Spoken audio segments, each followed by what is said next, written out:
Stephen Chill's radio show. Hopefully the audio is a bit better. I do apologise if I had some problems audio-wise. Something to do with Rumble not supporting an audio settings, but that's okay as long as we can work through it, just trying out new stuff. So I hope everyone can hear me nice and clearly. So it should be sounding better now as well. The problem is,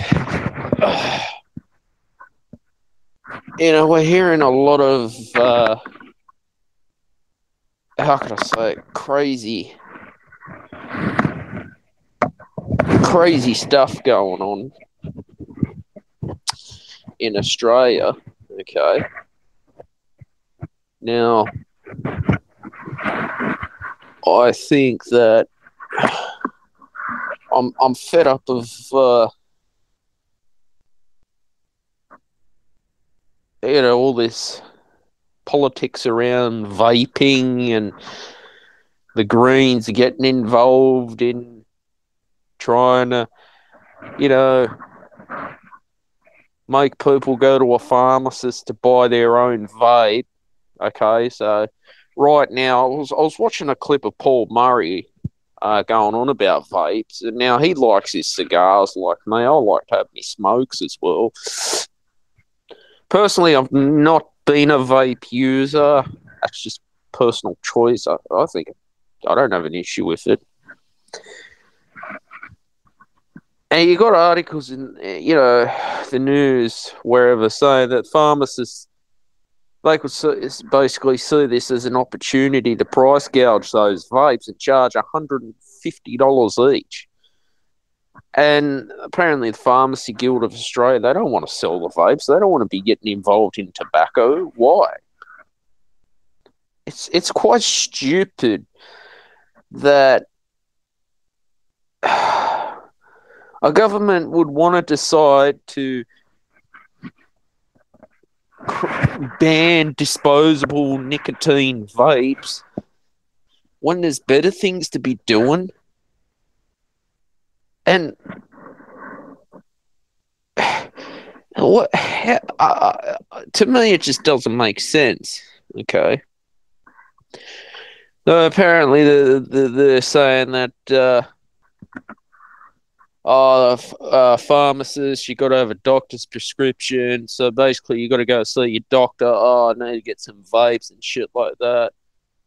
And you got to go to the pharmacist. Apparently, pharmacist's going to ask, well, how many vapes you going to need, or how much you smoke, or a carton, or whatever. Basic questions. You show them your driver's license. I think there's only going to be 3 flavors. But then, by October, so apparently you're not going to need a script anymore. You can just go to the pharmacist and basically get your vapes. And, of course, if the pharmacists are going to run out, which they are, people are going to go vape shopping. They're going to be shopping around. It's what people do. They're going to shop around for the best deal on their vapes. Because I can't understand it why you want to do something so stupid like this.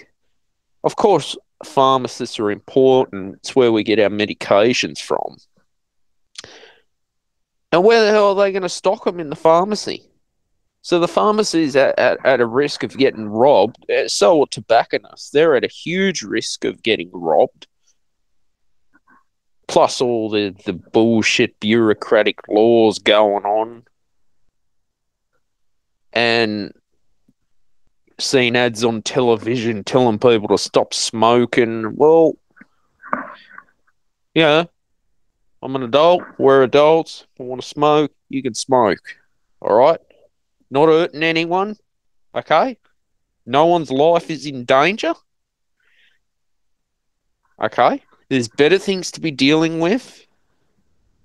And yeah, you want to go around the Albanese government too, getting involved in, and because of climate change, and you got the greenies saying, oh, it's polluting the environment, our vaping. Bullshit. How many politicians out there are smoking? Okay, yeah, Bill Clinton, who I don't, God knows how much he was smoking pot every day. And yet they're the first to say, oh, we need clean emissions, carbon emissions. Oh, we got to clean up the environment with vaping. What a load of bullshit. All right. Okay. So I thought I'd just be honest and upfront with you guys listening to the show that these bureaucrats are putting Australia to shit. Obviously, cost of living crisis has just keeps on going up. The Reserve Bank of Australia, I don't know why they don't want to drop the interest rate down to 1%, 2% like it was before. And all this shrinkflation bullshit, which I'm fed up with. All right.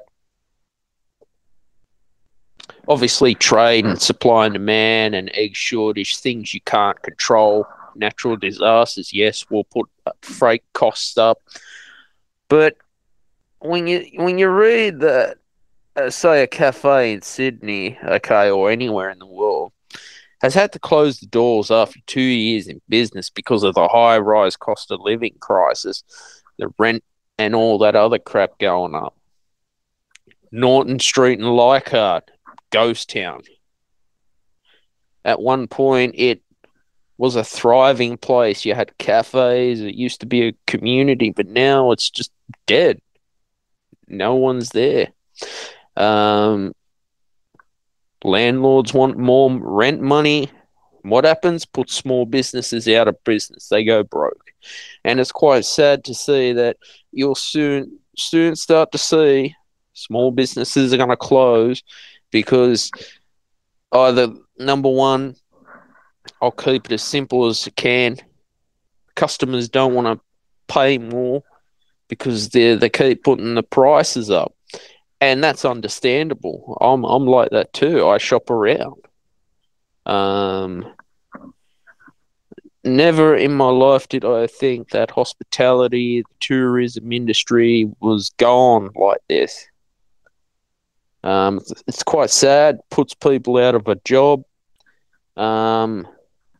Retail as well's gone down.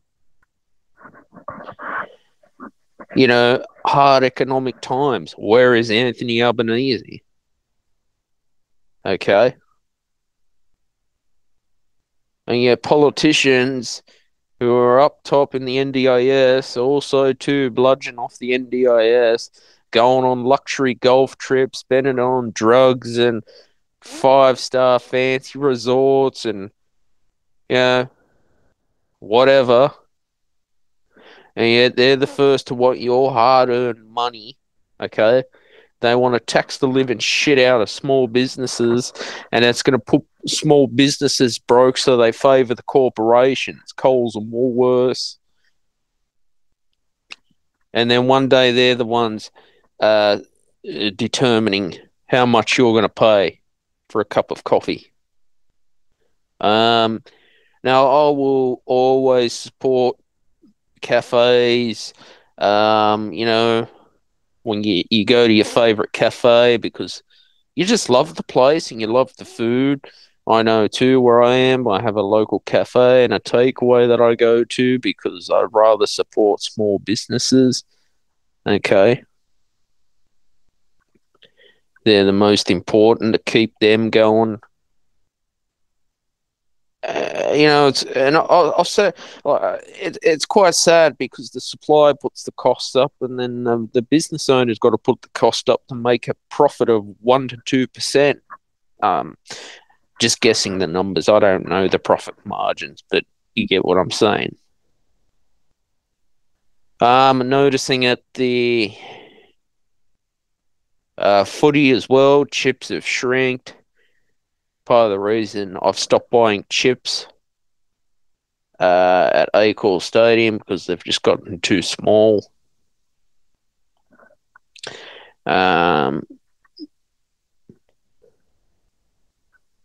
Yeah, that's the problem we've got in Australia with the economy. It's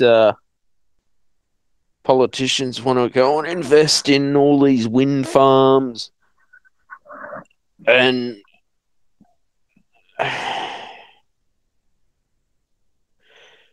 what the hell have they done for our small businesses who have suffered the most?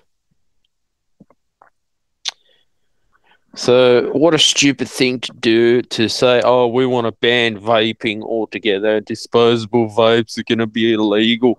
Oh, you need a doctor's prescription to get a vape. That's not only that, it's wasting the doctor's time. All right. Never waste your doctor's time or specialist time, guys. They've got better things to be doing. All right. It's just stupid. You're going to have to sit, wait an hour in the surgery or however long because he's running behind schedule like they all are. They've got too many patients. And then you're going to have to go in, get a script, get your vapes. You've waited an hour of your time, and then you got to go to the pharmacist and get your vapes. Where's the logical sense? Yeah, Chris Minch should have better things to be doing instead of trying to say, "Oh no, we want to get the world to quit smoking." Bullshit! You're never going to get the world to quit smoking. Get over it and move on. Okay? I love me beer. Trying to get people to stop drinking alcohol. Listen, I love drinking my beer and playing my video games. Okay? My Cooper's Ultra Light beer. That's what I enjoy. And you want to start taking away that stuff away from us, shame on you. All right? The Albanese government stuffed up a lot of things in these last 4 years. Cost of living crisis I'm talking about. It's like too Julian Assange, free man. And it's good that he's a free man. And it's taken, how long has it taken? Oh, if you read back all these allegations that he did this and that, dropped charges, add new charges, arrested him in 2015, put him in a Belmarsh prison, couldn't see his wife and kids. So it's just nice for him, honestly, to be a father for his kids and, a husband for his wife.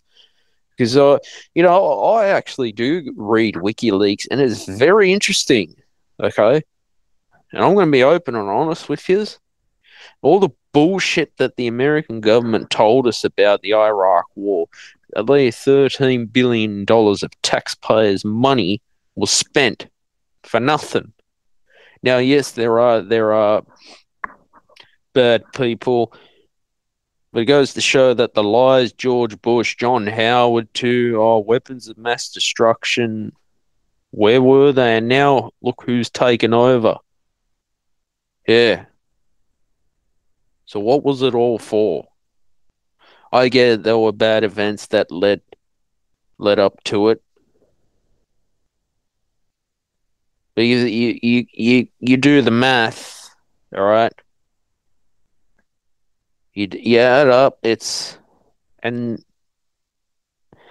this is partly why, there are journalists are killed because they publish the truth, or they're put in prison like Julian Assange because he's exposed the dirty works of the CIA as well and all their hacking tools. Read about it. I won't go in detail because it gets complicated. But I'm just trying to keep it as simple as possible for you. I believe he should keep leaking government documents because we have a right to know, hey? We've been told a bunch of lies. And of course, I think he did the right for journalism. So I'll support him. I hope he can keep exposing the truth from all governments, Australia, mostly the American, um,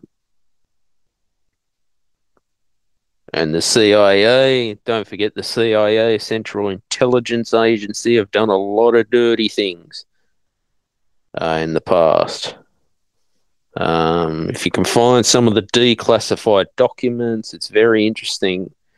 Experimenting with mind control, serum, nerve agents. Read up about it. Obviously, the American military has experimented with armored robots. Soldiers can basically, it's like a machine that they use and they can run faster.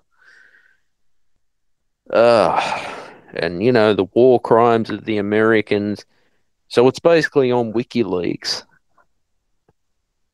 and people have a right to know the truth of what's really going on, not what George Bush said to the media and was full of shit all along. So yes, there have been bad presidents, bad prime ministers. Um,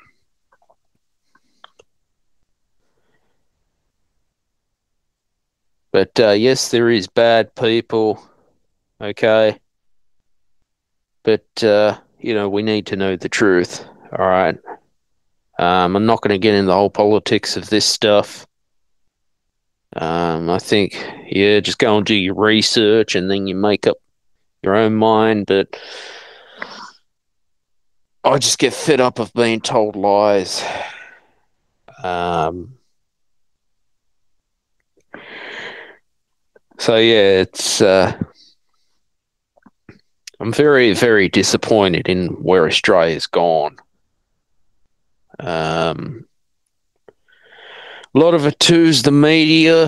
Part of the reason why I'm cutting back on me reading my journalism, because it could just get overwhelming at times reading the Daily Telegraph, all these clickbait headlines to get you to read. I'm fed up with it, honestly. Okay, I'm sick and tired of journalists writing about smoking and seeing ads on television to quit smoking and blah blah. Oh, come on. Ugh. So yeah, that's the basically the issues that we have for ourselves going ahead. But as you know, I do like talking about the weather. It's 8.3 degrees Celsius, feels like 5.7 degrees Celsius. Low of 4 degrees, top of 15 tomorrow, 1 to 7 millimeters of rain. Tomorrow, sunny with showers, low of 4 degrees Celsius, top of 15. 0 to 1 millimeters of rain. Tuesday, sunny with showers, low of 7 degrees Celsius, top of 15. 0 to 4 millimeters of rain. Wednesday, sunny with showers, low of 7 degrees Celsius, top of 16. 0 to 3 millimeters of rain. Thursday, sunny with showers, low of 8 degrees Celsius, top of 16. 0 to 6 millimeters of rain. Friday, sunny with showers, low of 8 degrees Celsius, top of 16. 0 to 5 millimeters of rain. Sunday, sunny with showers, low of 9 degrees, top of 17. 0 to 5 millimeters of rain. That's Saturday, sorry. Sunday, sunny with showers, low of 9, top of 17. 0 to 8 millimeters of rain forecasted.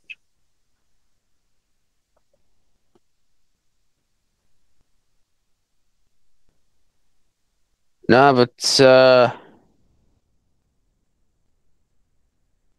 yeah, how can I say it? It's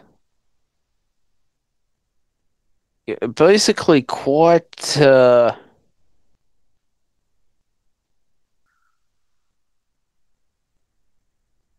disappointing where Australia has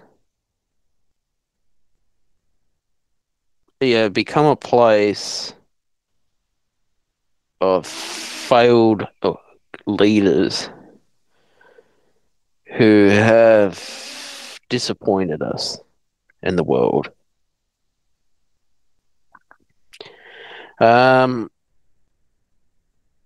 free speech has been at a threat because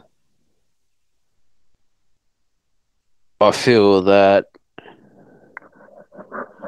it's freedom of speech is very, very important. Um, how do I put it like this? It's like there's stuff out there that they just don't want you to know the truth. Okay. The As soon as you basically expose the truth, like there's journalists who stand up for free speech are imprisoned, executed for exposing the truth,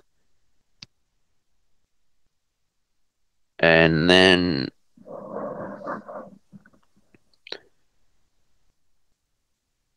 you got to look at it. Well, they're just doing their job by exposing the truth. There are people who don't like Julian Assange, but I believe that he stood up for journalism, and with WikiLeaks, and he did us a favor by, publishing government documents to expose the truth. Um, so yeah, that's how it is.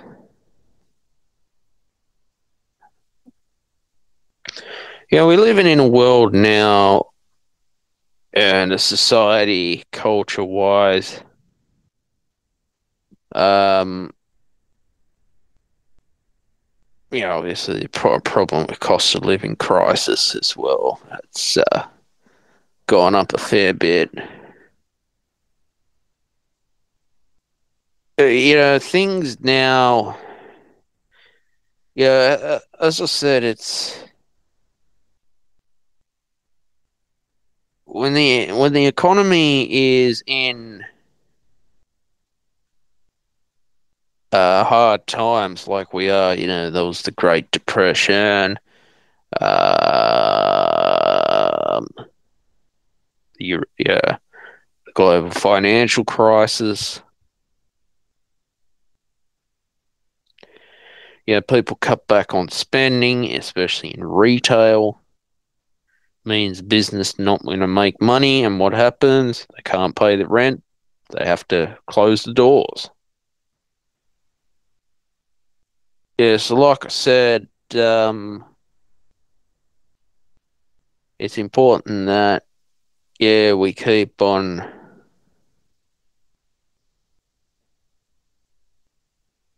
supporting our freedom of speech because that's important for us as well, our free speech, because freedom of speech, free speech is very sacred. But that's what it is. Other than that, Formula One, Max Verstappen, he's pushing like what, a minute 0.05 lap time in Austria. It seems to me that, I don't know, these cars just keep getting faster. Is it me or it's either driving techniques have changed or Fuel loads have changed. That's up to them. It's all strategy in qualifying. I know when I play for F124, I'll probably try to get at least a minimum of 2 laps, and then the car just starts slowing down because it's running out of petrol.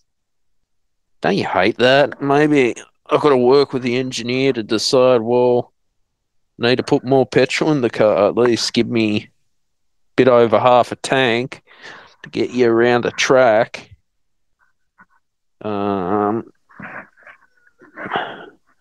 So you do that. In order to get the best qualifying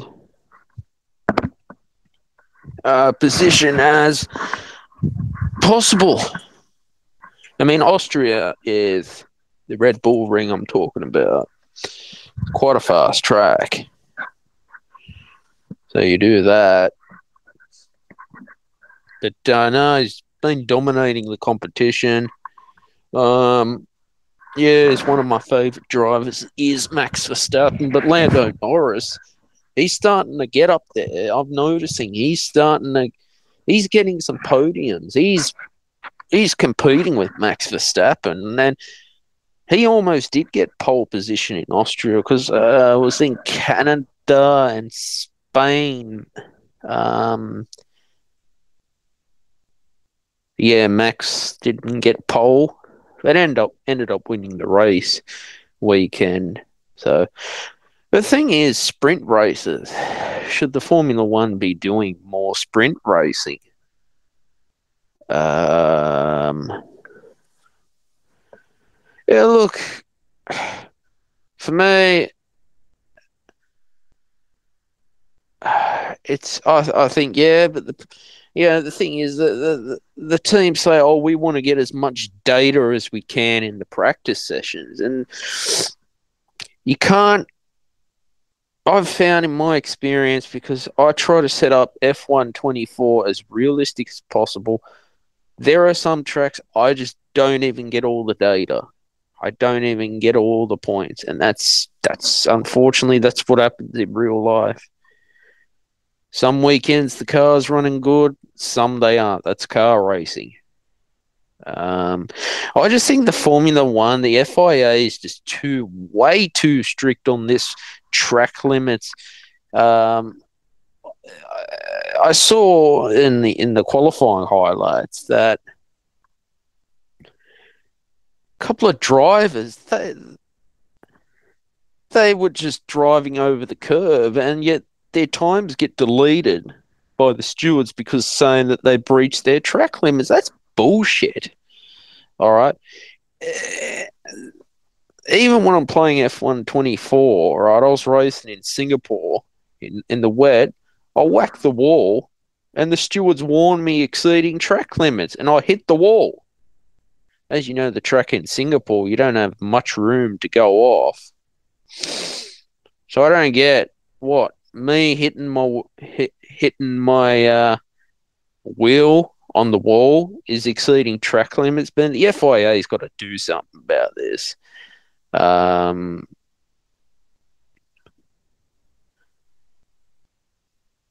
Obviously it's very precision racing.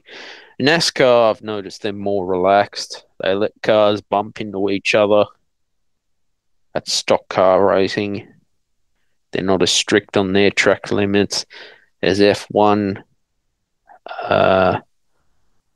But obviously at the start of a race, you try your best not to bump and touch cars. Like, I even got given a warning when I didn't even touch a car. I didn't even bump into someone's car. And the steward said, "Oh, warning, you collided." Like, what?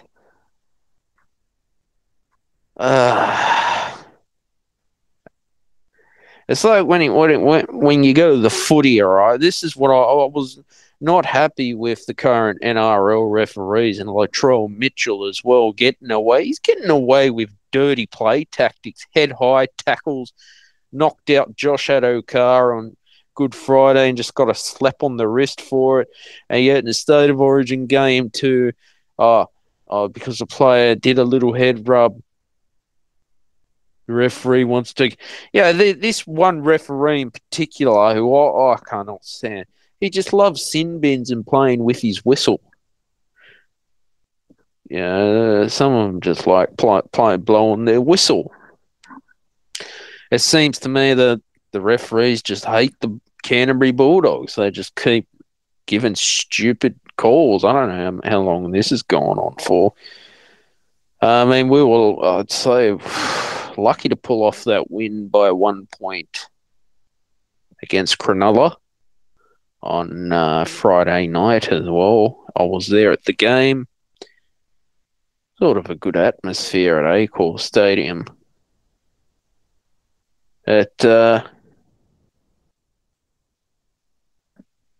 There's nothing worse than basically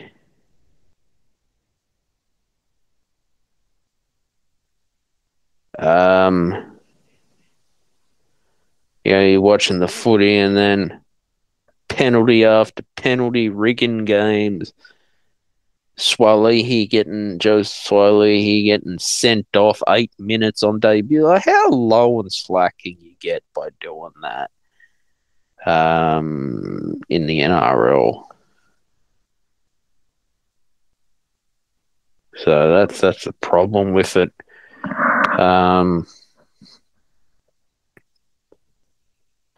Hopefully New South Wales can, win the series. They played good in game 2, but now game 3 is the test. If they're playing in Suncorp, they better play bloody darn better than they did in game 2. I'm talking not making any errors as well. Moving the ball around, keeping the ball moving, getting those combinations right, good defense, good, kicking game, 40-20s as well. Aim for those 40-20s, not kicking it straight to the other player. Quick play the ball too. If they can do that, they can beat Queensland, and it's possible. Queensland are a very good team. But when you have a referee who just ruins it for everyone, I mean, I can't believe it. Really can't believe it.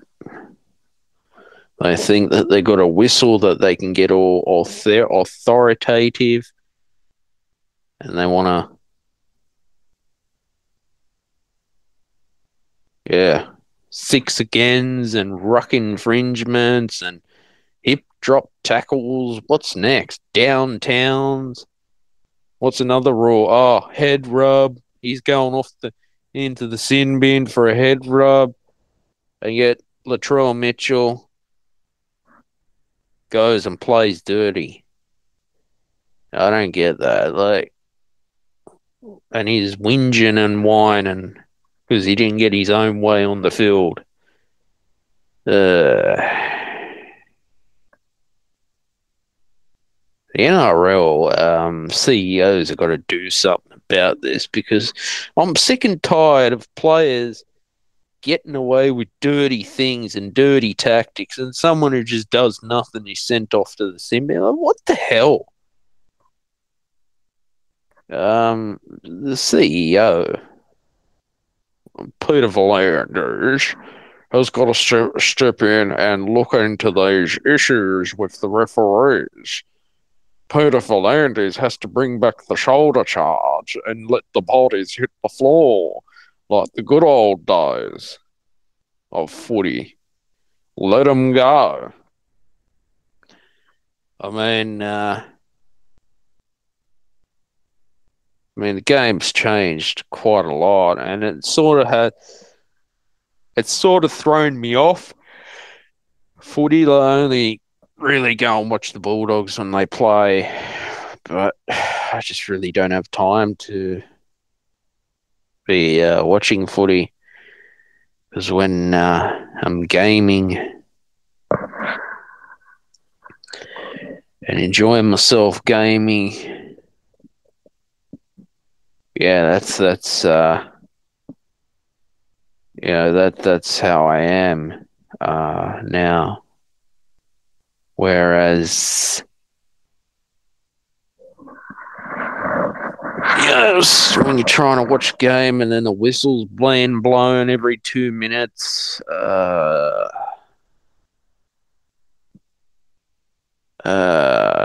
it's quite bad, isn't it? It sucks. But I was reading an interesting article recently about cats. As you know, and cats have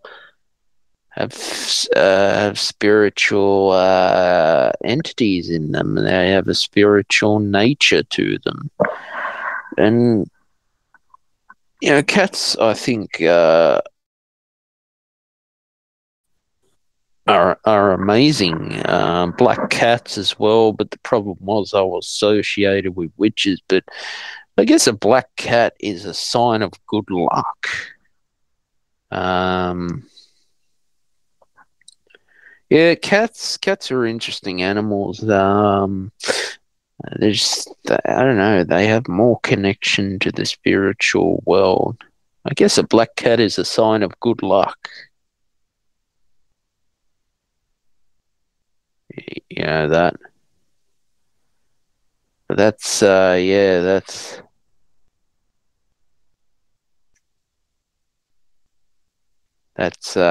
it is today.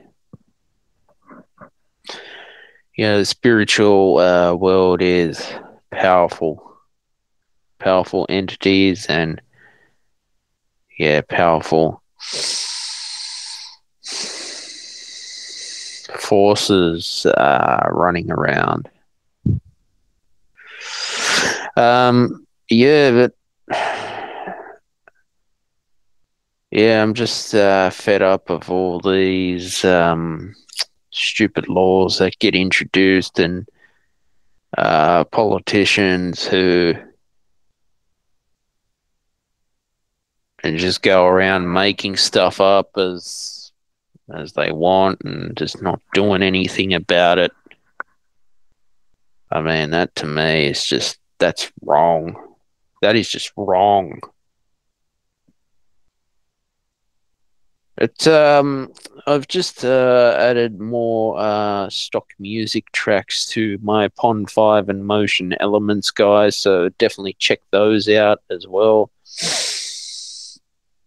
I've just updated some more new work, so check that out too. But did you notice this week in the presidential debate, Joe Biden I don't know what the hell he's on. He just looked like a zombie, or just looked like he was I don't know, off his head on something, or just zoned out on LSD. I don't know what the hell he's been. He's bloody old, that guy is. I mean, Donald Trump's been right the whole time, and yet the media every fucking day just kept on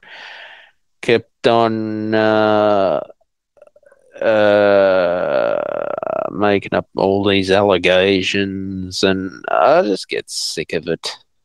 I just switch it off. Um, honestly, Joe Biden's just been a disgrace to America. He's been one of the worst presidents I have seen in these last 4 years. Since the 2020 presidential election, it was a crazy time for everyone in politics with the pandemic that just came along for all governments. It was tough for everyone. The stay-at-home orders, the lockdown as well, that affected the world. And we look back and we think, did we do enough to prepare ourselves for these daily press conferences with Daniel Andrews and the New South Wales health ministers. Basically,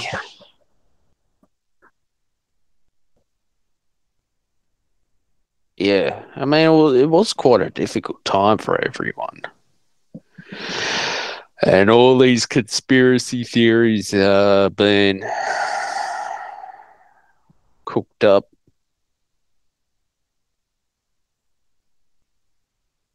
So that's the problem we've got. That is the problem we have. But no, all I can say is I mean, you look back, yeah, inflation's been around, God, ever since the medieval times and all this inflation stuff. It yeah, I just say things as they are on this show for me because it's a time here where you know we need to know the truth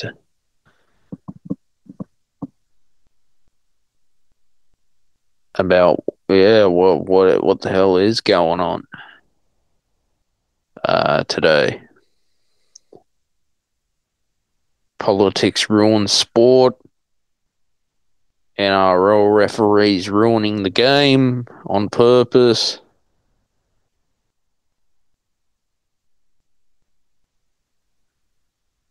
Just so that they can favour one team over the other. So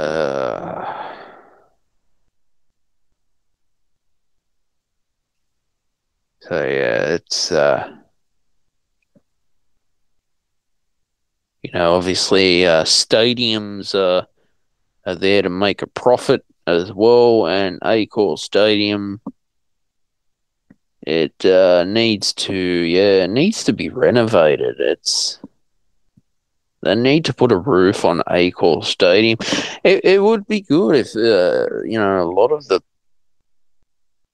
stadiums, I mean Suncorp Stadium as well, they could do with a roof. Because obviously if Taylor Swift is playing at Accor Stadium and Suncorp and it's raining, shows are at a threat of getting cancelled. I mean, personally, Accor Stadium, I mean, yeah, you can hold music concerts there, and the Foo Fighters have played there. So I think Guns N' Roses have played at Accor.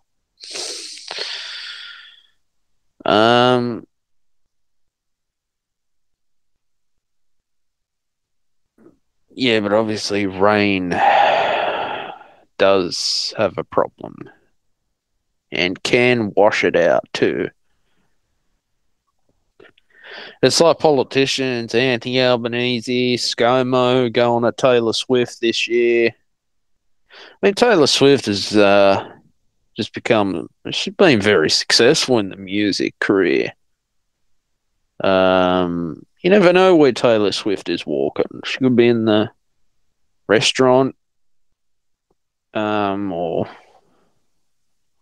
in the music shop. And no, I'm very very happy for Taylor Swift's success and how far she's come. Very good at marketing herself, and it's just amazing how she was doing in the press. That's Taylor Swift. But music industry's changed too. Is AI threatening the music industry? Well, I'll keep saying it. No, it's not.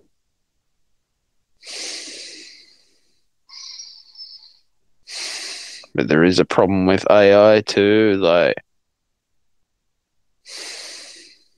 how it basically,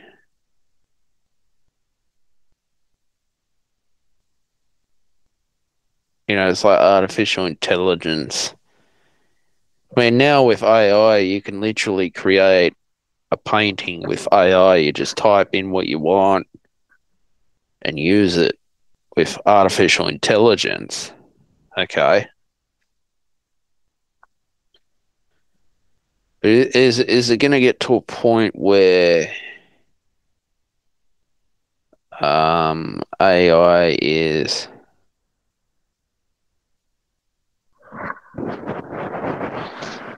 going to be invading our privacy as well?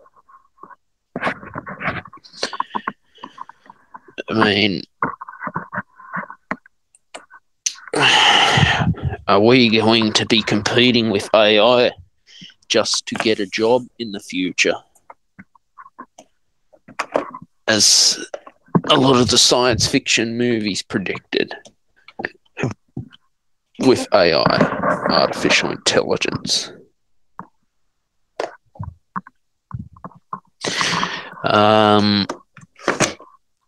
I'm going to be honest, I don't care that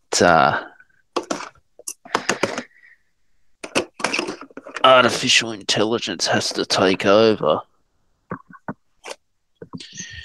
and put, obviously YouTube is cracking down on AI, so is Insight Timer as well, about what is suitable for AI technology. And that's the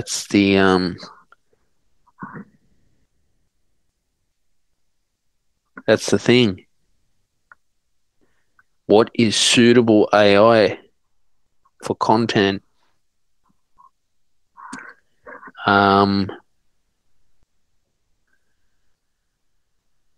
Because platforms are like trying to regulate it, and that's the point I'm trying to make. Is you got smartphone addictions and all that, social media addiction, the toxic culture of social media, where it has become a toxic place for us and teenagers especially. I've been there too, guilty of that. Going on, you're swiping on Instagram or Facebook and your friend's got like 60 something likes just for a glamorous selfie with their partner. That's what's caused me to have depression, and it does that. There is psychological evidence to back up that social media, mostly I'm talking the Zuckerbergs and the lefties,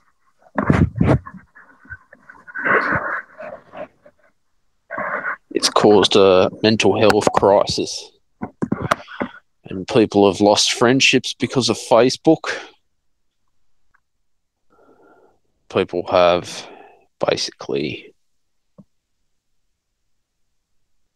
their lives are ruined because of tech.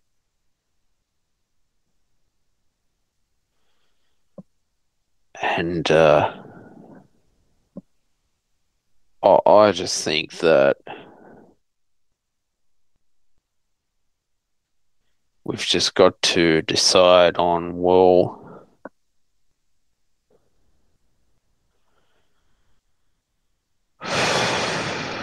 we have a choice of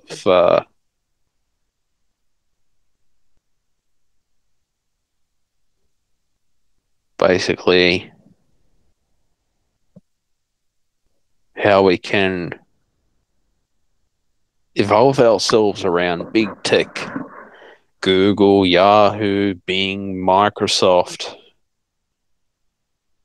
YouTube, whatever. Cancel culture, canceling people, deplatforming, discrimination, system glitches, system errors. Yeah,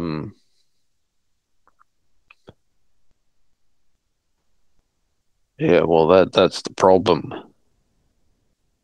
It's just, yeah, very. I mean, it's just become a nuisance today. Instagram as well, YouTube. Yeah, always a shit fight with their copyright systems. I don't know.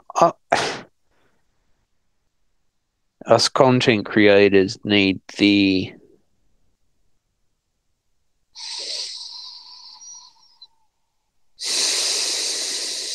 freedom to be able to create our work without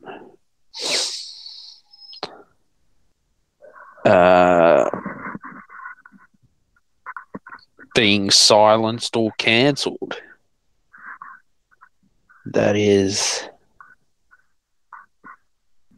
the problem with cancel culture. It's another way for the left to get back at the right for standing up for free speech. Yeah, so that's what we need more of. We need more passion for freedom of speech, because that's the most important stuff that we can have today. But yeah, no, it's been an interesting week for me. Right now, I think things will improve eventually. But, as you know, yeah, there's a lot of lies and deceivers out there who are willing to, yeah, lie to people. But for me, that's just not cool at all. That is just not cool. But, yeah, I mean, hopefully something good will come out of this. As I'm talking now. Yeah, but look, guys, I'm going to leave it there for tonight. Yeah, don't forget, I've got new tracks available on Pond 5 and Motion Elements. Please subscribe to the Stephen Shields radio show. Turn on your notifications so you never miss a new podcast. Every Friday at 6 p.m. Sydney time. Take care, everyone, and bye for now.